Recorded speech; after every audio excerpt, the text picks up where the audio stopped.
Hello, my name is Melanie Harding from the Office of K-3 Education in the Division of Early Childhood Services. Welcome to the overview of the first through third grade implementation guidelines.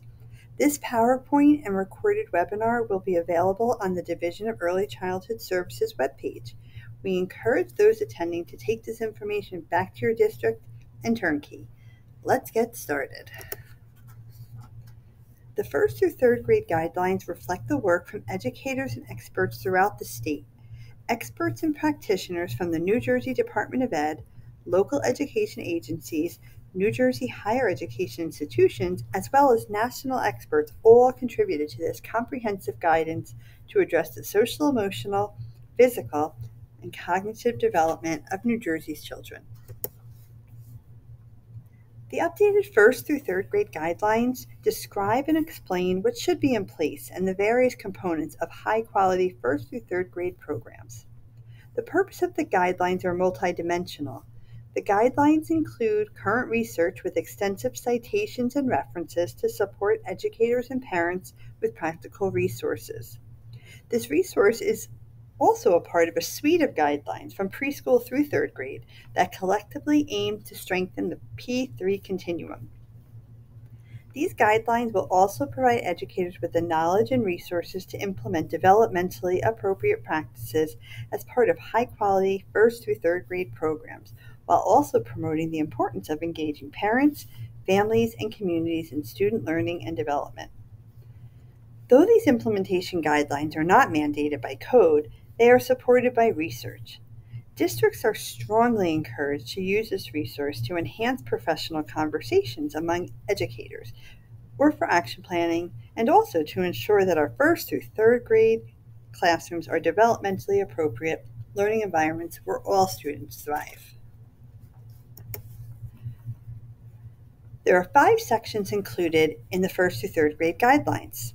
Within each section and at the end of the document, there are extensive citations and research and a reference list to support educators and families with age-appropriate and developmentally appropriate resources.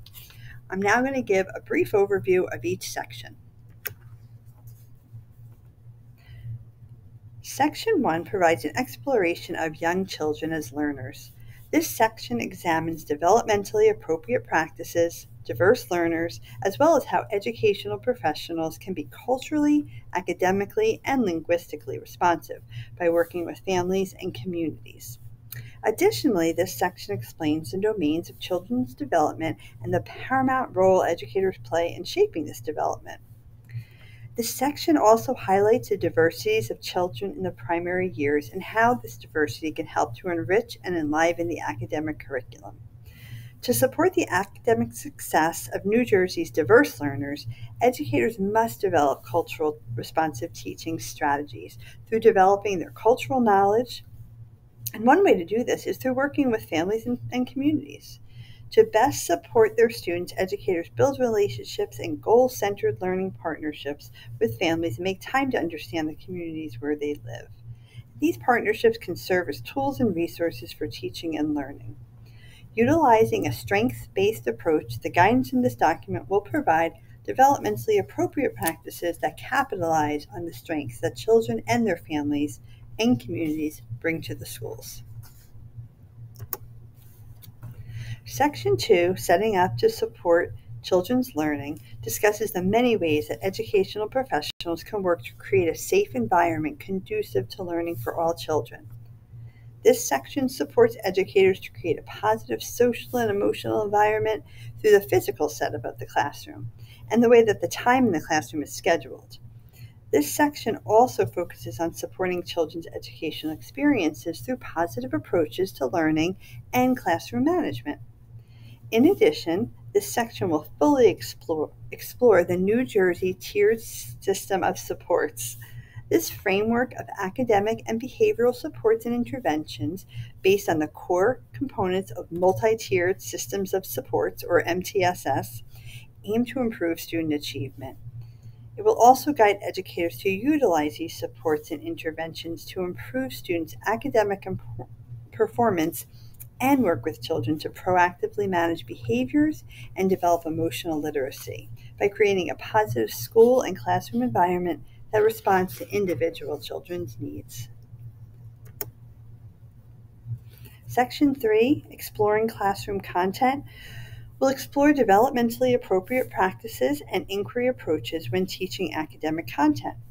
In this section, content areas are presented separately so that each can be explored in detail. Nevertheless, as demonstrated throughout this document, children's learning is not compartmentalized. Rather, the content and practices presented in each content section are woven together to provide an integrated approach to learning. Throughout each section, research-based practices and pedagogy, as well as standards-based instruction, is a focus. This section will help teachers to more deeply understand the standards, content, and practices, along with knowledge of research-based instructional strategies to be effective at influencing student learning outcomes and student achievement. Section 4, Research-Based Instructional Strategies, gives educational professionals a look at data-driven instruction, including collecting and using data, scaffolding, and differentiation of instruction and units, and teaching and learning through the project approach.